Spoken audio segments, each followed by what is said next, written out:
Thank you.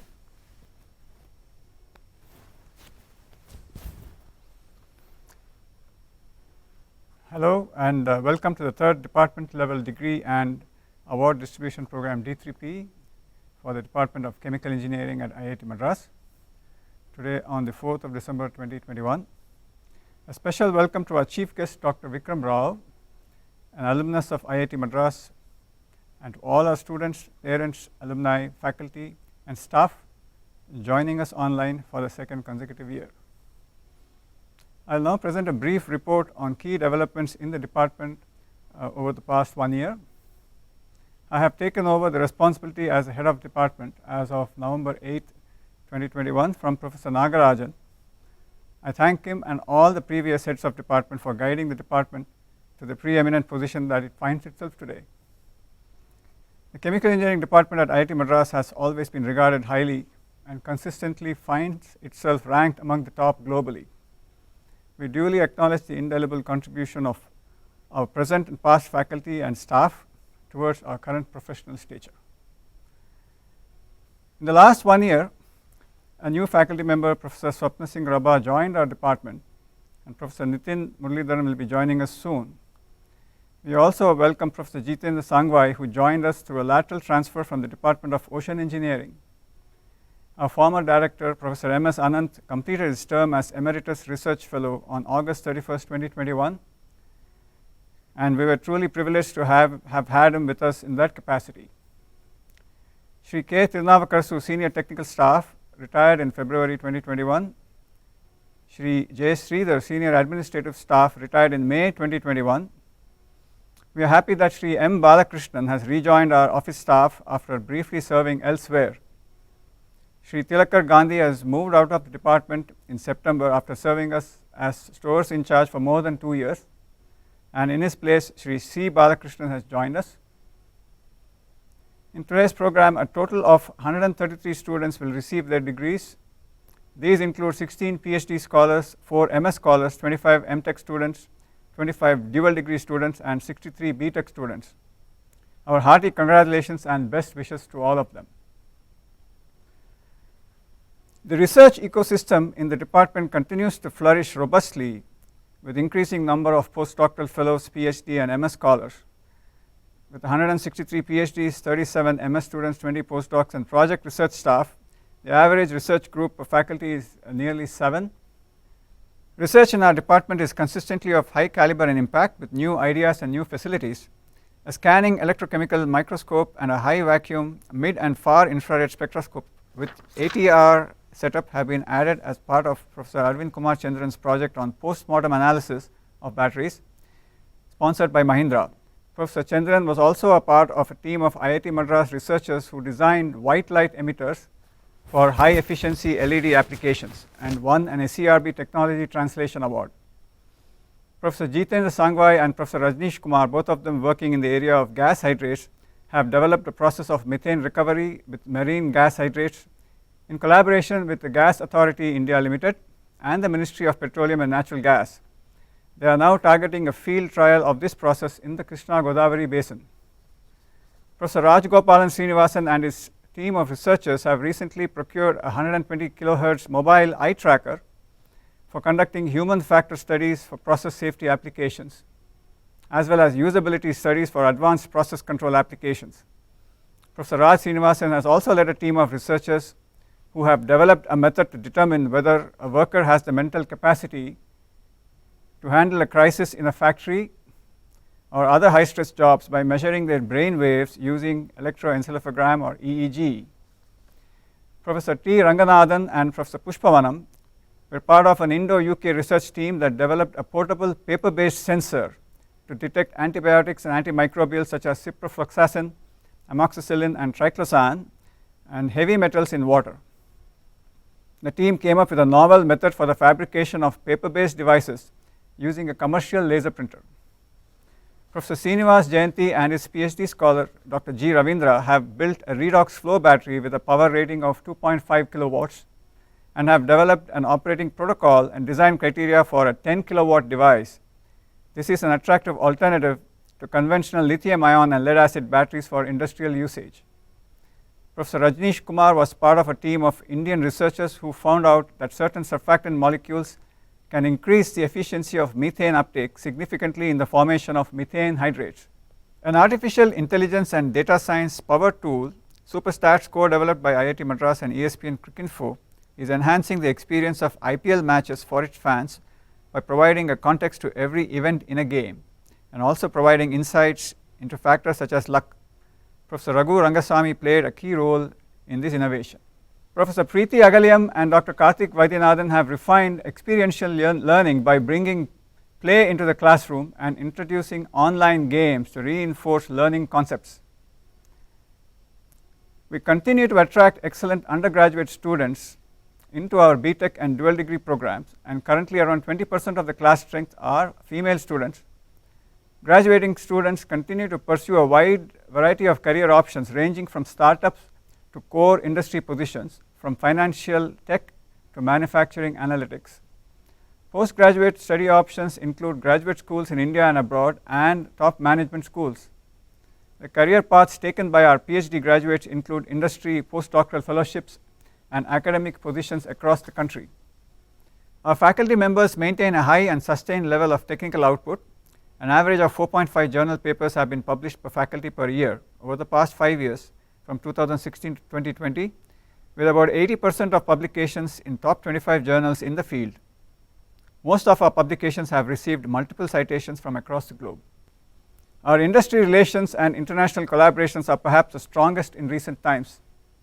Several faculty are involved in Government of India schemes such as UAY, Imprint and Spark, which promote industrial and international engagement. Our 2020 and 21 industry partners include BHEL Trichy, Mahindra, Daimler India Commercial Vehicles Private Limited, Hindustan Petroleum Corporation Limited, Ashok Leyland, Shell, GAIL, Dr. Reddy's Laboratories, Cummins India, and Exxon Mobil. Sponsoring agencies include MHRD, DST SCRB, National Supercomputing Mission R&D HPC, DRDO, CSIR, Ministry of Health and Family Welfare, and Ministry of Heavy Industries and Public Enterprises. Our students, staff, faculty, and alumni continue to receive recognitions and awards on various platforms and have brought significant accolades to the department. I read out some of them here. One of our senior technical staff members, Sri Parinivel, obtained his BE EEE degree in July 2021 from Anna University, College of Engineering, Guindy, and also received patent approval along with Professor Pushpavanam. Dr. Akash Chaudhary, guided by Professor Pushpavanam and Professor Ranganathan, received the Humboldt Research Fellowship for Postdoctoral Scholars. Mr. K.V. Shravana Chaitanya, guided by Professor Sumesh Tampi, and Ms. Namrata Gaikwad, guided by Professor Rajneesh Kumar and Professor Jitendra Sangwai, have been selected for the Institute Research Award for the year 2020 and 21. Mr. Sriram Elangovan and Mr. Rahul, both bachelor's degree students, were part of Team Raftar, which won the second place overall in Formula Student Electric Vehicle Concept Challenge conducted by Formula Bharat. Mr. Shashank, Mr. Sundaram, Mr. Sahil Halankar, and Mr. Pranav, all third-year B.Tech students in the department, were the national winners of the Innovation Cafe Hackathon 2021 organized by Hindustan Unilever Limited for their proposal for the production of sulfurylipid biosurfactants using feedstock available as waste byproducts. Ms. Rimita Bose, PhD scholar working with Professor Niket Kaisare and Professor Selvam in chemistry, received the Best Presenter Award in the European Conference on Metal Organic Frameworks held in September 2021. Institute Postdoctoral Fellow Dr. A. Tamilselvan, mentored by Professor Arvind Kumar Chandran, participated in the online poster competition conducted by DST SCRB and ACS during March 2021 and received a merit certificate. In October, our alumnus of class 81, Professor Sanat Kumar, Bykowski Professor of Chemical Engineering at Columbia University, received the 2022 Polymer Physics Prize of the American Physical Society. Among our faculty members, Professor T. Ranganathan received the Dr. YBG Verma Award for Excellence in Teaching for the year 2021. Professor Rajneesh Kumar has been selected as a Fellow of Royal Society of Chemistry and named to the Editorial Board of Scientific Reports for Nature Publishing Group. Professor Raj Srinivasan has been elected as Editor for Process and Energy Systems Engineering, Frontier Energy Research. A book entitled Introduction to Electrochemical Impedance Spectroscopy, co-authored by Dr. Fatima Fasmin and Professor S. Ramanathan, was published by CRC Press, Taylor and Francis in May 2021. Professor Jitendra Sangwai received the Mid-Career Research and Development Award, and Professor Sumesh Thampi received the Early Career Research and Development Award by IIT Madras for the year 2020 and 21. Professor Preeti Agalayam has been named as the IIT Madras representative to the board of InSpace, the newly formed nodal agency to promote and regulate private enterprise in the space sector. Professor Arvind Kumar Chandran has been selected for the INSA Medal for Young Scientist Award 2021 and the NASI Young Scientist Platinum Jubilee Award for 2021. Professor Chandran and Professor Rajneesh Kumar have been named as the only researchers from India in 2021 Energy and Fuels Rising Stars, named by Energy and Fuels, an American Chemical Society journal. 2 research articles of Professor Jitendra Sangwai have been featured among the top 25 most cited articles in 2019, published by Energy and Fuels. Several novel initiatives were undertaken in the past year to ensure the department continued its march towards global eminence. 2 new tools, a surface grinder and a vertical milling machine, have been added to the department workshop to greatly enhance its capabilities for handling rapidly increasing workload. Professor Nagarajan and Sri M.S. Srinivasan, Senior Industrial Relations Officer, ICNSR IIT Madras, now offer an elective course for M.Tech students that seeks to train them in skills required to excel in the chemical industry as soon as they graduate. Titled Building Towards a Career in Chemical Industry, this course deals with chemical industry globally and in India and delves into areas such as key performance indices and factors that drive growth, besides aptitude, knowledge and skills required of an industry resource. Strategic Plan 2030 has been refined in order to formalize the department's vision and objectives. Research and education initiatives of our faculty members have been featured by several media outlets. A task force with Professor T. Ranganathan as chair has been created to revise our Ph.D. program in a holistic manner and propose far-reaching improvements. Faculty recruitment has received focused attention with various outreach activities undertaken. These include visit by the department heads to highly ranked universities in various locations and virtual receptions at the AICHE annual meeting in November 2020 and in 2021. I look forward to greater achievements and accomplishments for the department, the institute and the graduates venturing forth in the years to come. Wishing you all the very best. Thank you.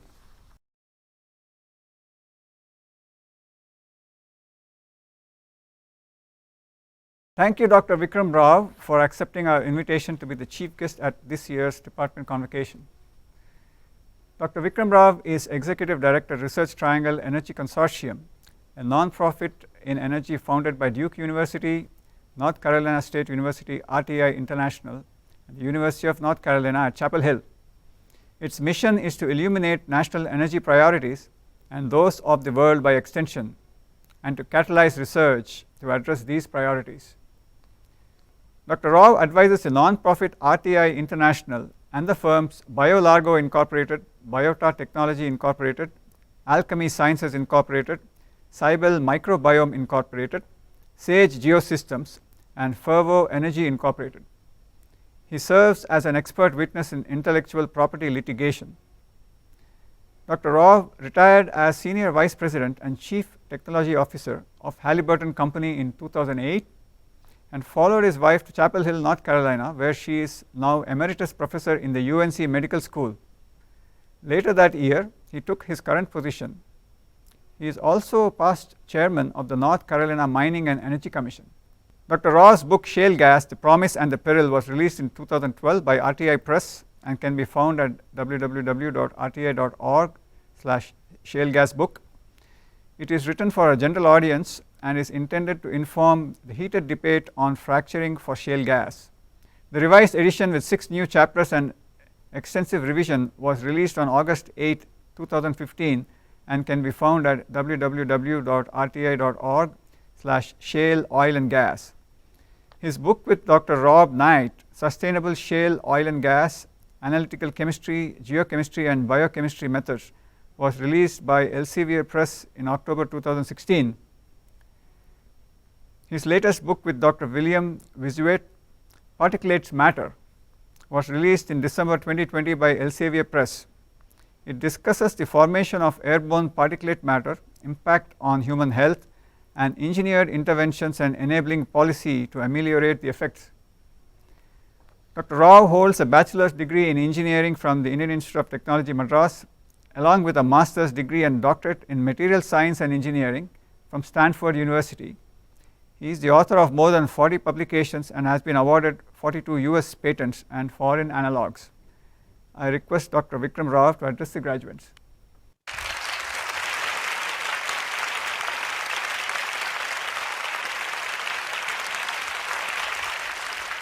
Hello, everyone. Thank you for having me, especially thanks to Professor Bhaskar Ramamurthy and Professor Nagarajan, who I've known for some time, and they're wonderful leaders.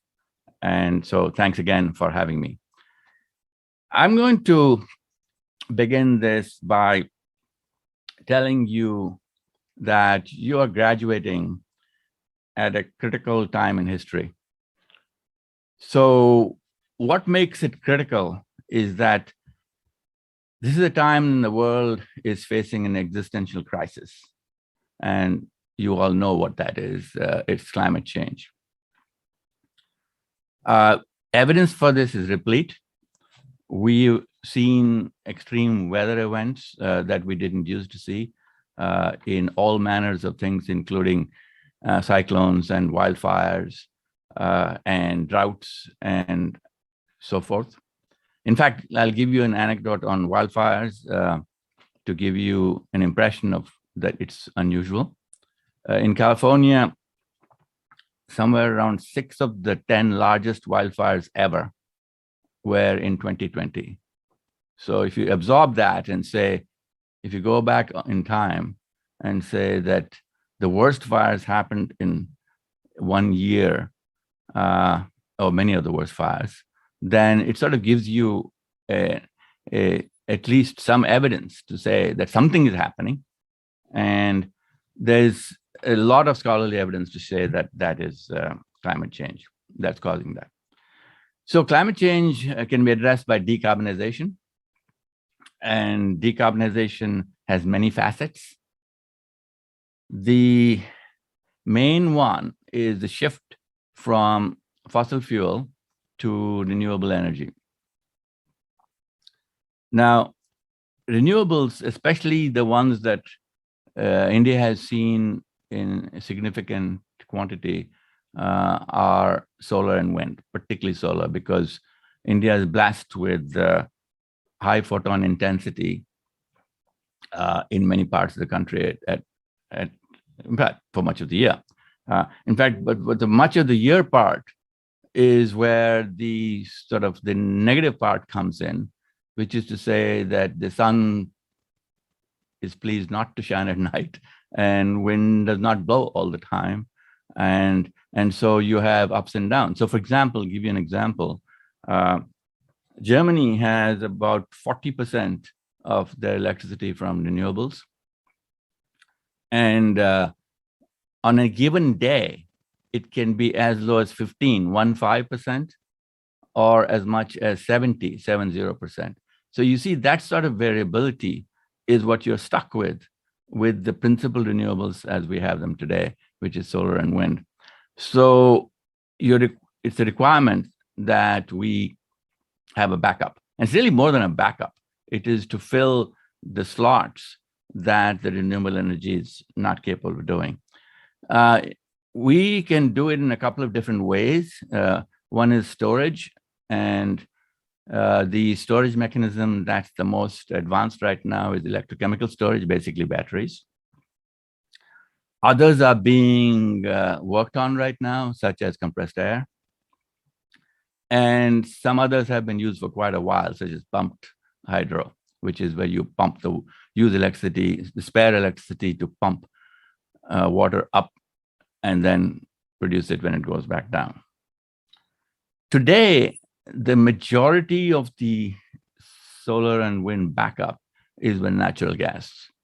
And natural gas, of course, is a fossil fuel. And from a standpoint of India, we import most of the natural gas, and imported natural gas in the form of liquefied natural gas, which is LNG, sorry, known as LNG, is expensive. In fact, today, it's the most expensive I've ever seen it. And there are a number of reasons for that. But the fact remains that reliance on such an expensive form of fuel for backup to something really worthwhile, which is solar and wind, is a problem. So one of the things that India can do is look for alternative domestic sources, and the principle of those would be gasification of coal, either in situ or ex situ. You're all chemical engineers, you know the meaning of those terms, or it could be something like gas hydrates, and you will start to see a thread in my remarks that there is a connection between almost everything I've said and work going on at IIT Madras in the Chemie department. Now, I'm sure that is not accidental. I'm sure your leadership has tried to acquire faculty that work in the space that makes a difference. And this is where it makes a difference. There's more. Then I'll give you another area for climate change, for basically carbon mitigation. And that is CO2 capture, storage, and utilization.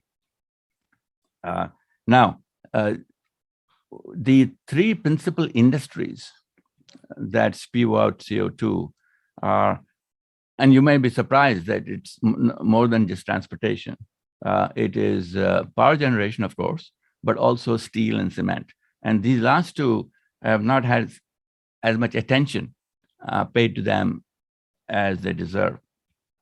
And the classic methods of carbon capture, classic meaning methods that work the best, are also essentially chemical engineering unit operations. So for example, we capture them either in what's called sorbents, which is a material that adsorbs the CO2, and then we desorb it with either a pressure swing or a temperature swing. Again, you are chemies. You've heard these terms, so I'm not going to simplify them for you. The other is basically capture in liquids, whether aqueous or non-aqueous. Usually at this point, aqueous, but there's good research going on in non-aqueous. And all of this happens in chemical reactors. So what we have here is a situation which is right up the alley of chemies, which is that carbon capture is to be done in reactors, and we have to improve the efficiency. The method of improving efficiency is what chemies call process intensification. And process intensification, very simply said for the lay people listening, is a means by which the kinetics of the reaction are improved such that size may not matter. So because one of the tenets of carbon capture is you would like to be able to do it in a distributed form. Moving the gas, whatever it is that you're cleaning up to a different location to remove the CO2 is not as efficient as if you could remove it directly where the operation is occurring. So, so we would like to have reactors that are relatively small, but one of the axioms of the chemical industry, or any industry for that matter, is that scale matters, that we call them economies of scale. So if you're big scale, then it's cheaper. Well, process intensification turns that on its head, and it allows one to have small scale with essentially the same efficiency as large scale plants. And this is not just aspirational. It's happening today. It's happening in in the carbon capture space. In fact, not to play favorites, but a couple of IIT Kharagpur students invented one, and that is that process, in my opinion, is the most advanced in carbon capture. So, so this is again right up the alley of chemi types. Moving on to another aspect, which is, so the one we have spoken to make the energy clean, and then we have spoken to do what you're doing in industry and capture the carbon dioxide. Or another bit would be to change the way you do it. So change the process. So in the case of steel, for example, it's really iron part. Instead of producing it in a blast furnace, which produces, I don't know, about 1.8 metric tons of CO2 per ton of iron produced, you could use another process called the direct reduction iron process, which drops it to a third, into about 0.6 tons per tons, 0.6 tons of CO2 per ton of steel produced. So these are the kind of things you can do. You can change the process to reduce the CO2 production. Another example would be hydrogen production. Currently, it's done entirely from something called steam methane reforming, which is from natural gas. It could be from coal as well, and it produces a lot of CO2. You could capture that, but also you could produce hydrogen electrolytically using electrolysis of water, preferably using renewable energy. So you can see there's a couple of angles to this, which is change the process or leave the process alone and capture the CO2. You can see a thread forming here. Process changes are again the province of chemies and perhaps material science, but the point is that it is in general province of chemies to be able to attack the most important problem facing the world today. Now, that does not mean I'm suggesting that all of you graduates should go off and join these areas, but I am suggesting that these areas are acquiring currency in a way not seen before. What do I mean by that? What I mean by that is that industry is sitting up and taking notice. Previously, governments did what they did, and the NGOs said, let's do this properly and so forth. But it's changing even in the industry. The board members are changing in a direction that says this is important and this is the future. So I expect the industry of carbon mitigation and really everything that pertains to it, meaning not just capture, but also changing processes and so forth, I expect that to be booming. And so it's not just that you folks have the opportunity to make a difference. I think that that opportunity is greater because the jobs are going to be there. Now, one of the other areas that I wanted to quickly mention is, see, what have we discussed already? We discussed producing energy in a cleaner way. And then we've discussed that industrial processes can have their carbon captured. So then once it's captured, what do you do with it? And so that is called storage. And there's another part which is much more interesting, which is called utilization, which is to say that the carbon that is captured, CO2, let's be clear on this point, is then converted to something. My personal favorite is mineralization. Mineralization is basically where the CO2 is reacted with some common mineral and made into a carbonate. Such a mineral is one of the minerals would be olivine, which would have a magnesium silicate component of it, which would then react with CO2 to produce magnesium carbonate, which, among other things, can be used in agriculture. So, the point is that the carbon gets fixed. When it is in a carbonate form, it's there for 1 million years. Who's counting? And whether you use it or whether you simply stick it in the ground, and the way you stick it in the ground would be that this process could be done in situ. In situ meaning in the ground. The CO2 could be put into an olivine or a basaltic deposit and react and stay reacted in the form of a carbonate. So what I've spoken to then, there's one more piece, which is energy efficiency. However clean the electricity is, and whatever else we do, it would be very profitable for the world if we use less energy for the same economic benefit, and or as the economists call utility. And this is called energy efficiency. And the outstanding example that India took a lead in is in low-cost LED lights. And India took a lead not in the LED itself, but in getting the cost down through mass manufacture.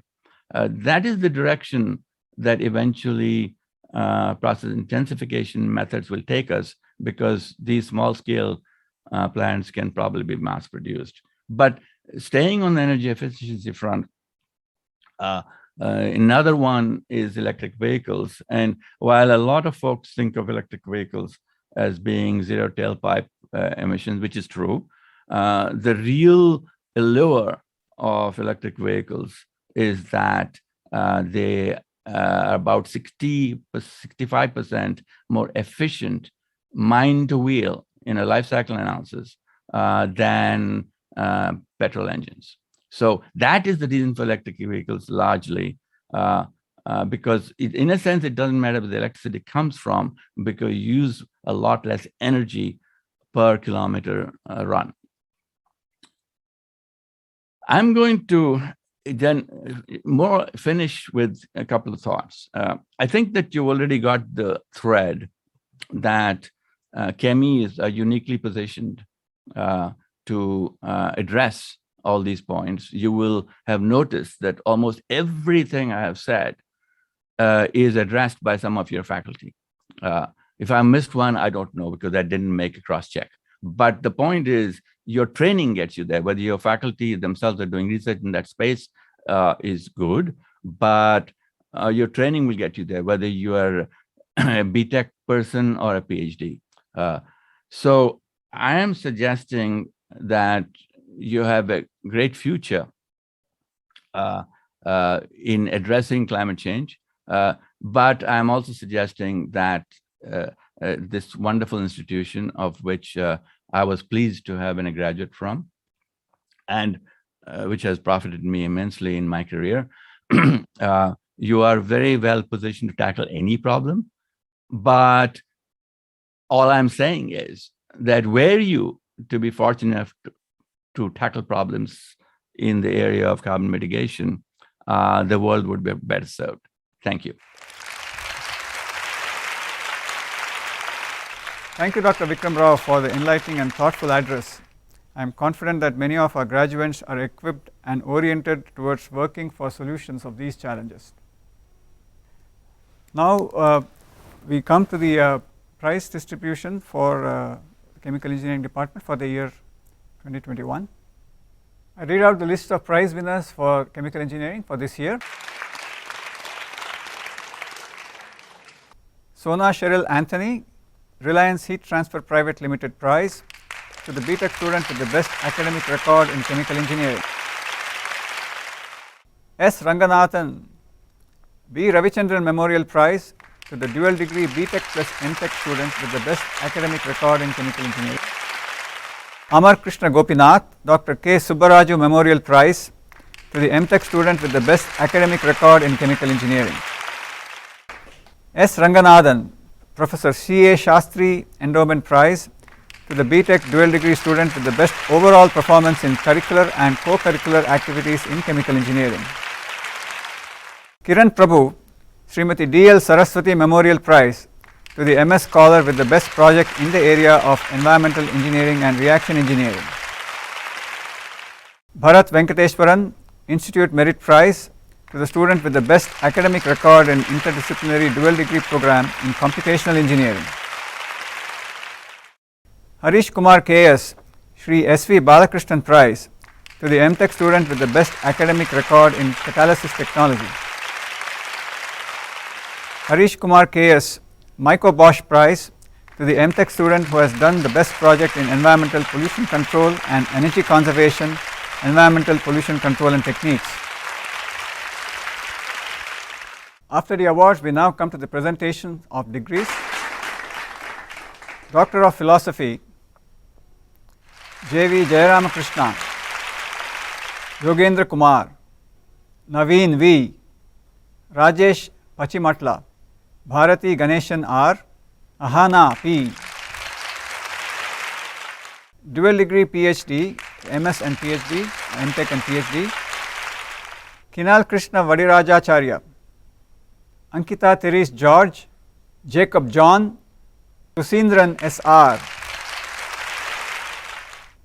Ashwati Raghu, Arvind R, Neha Y, Chandragiri Santan, Kanala Venkata Shravana Chaitanya, Kavi Monica. Master of Science by Research, Neha Kulkarni, Kiran Prabhu, Kushal Vuna, Jayantan PJ. Master of Technology or M.Tech in Chemical Engineering, Akshay Nath, Amar Krishna Gopinath, Ashish Kumar Sahu, Babeto Raju, Bollu Amulya Sri, Devjyoti Bhattacharya, Devendra Singh Meena, Dilpreet Singh Rawal, Katuri Sai Raghava, Malot Naveen, Lavekar Manasi Ganesh, Mohammad Akram Raza, P. Meghna, Patnala Surendra Achari, Shubham Singh Chaudhary, Siddesh Sadanand Inamdar, Siri Pragada Akhil Narsimha, Sunil Kumar Mishra, Tadi Pavan Satish, Tawade Pratik Vishnupant. Master of Technology in Catalysis Technology, Amita M, Vikash Kumar Chandravanshi, Gaurav Kumar, Harish Kumar K.S, Shubham Das, Kundan Kumar. Interdisciplinary dual degree honors, Bharat Venkateshwaran, S. Ranganathan. Interdisciplinary dual degree, Vishwesh Ramanathan, Ashwin Nair, Raghav Rajesh Moore, Nitya S, Vashishta Singhal Vinod. Dual degree honors, Rakshana R. Dual degree, Anant Shankar Narayanan, Ravula Prashant, Adarsh Rishikiran, Deolasi Tejas Samish, Kasakurti Prashanti,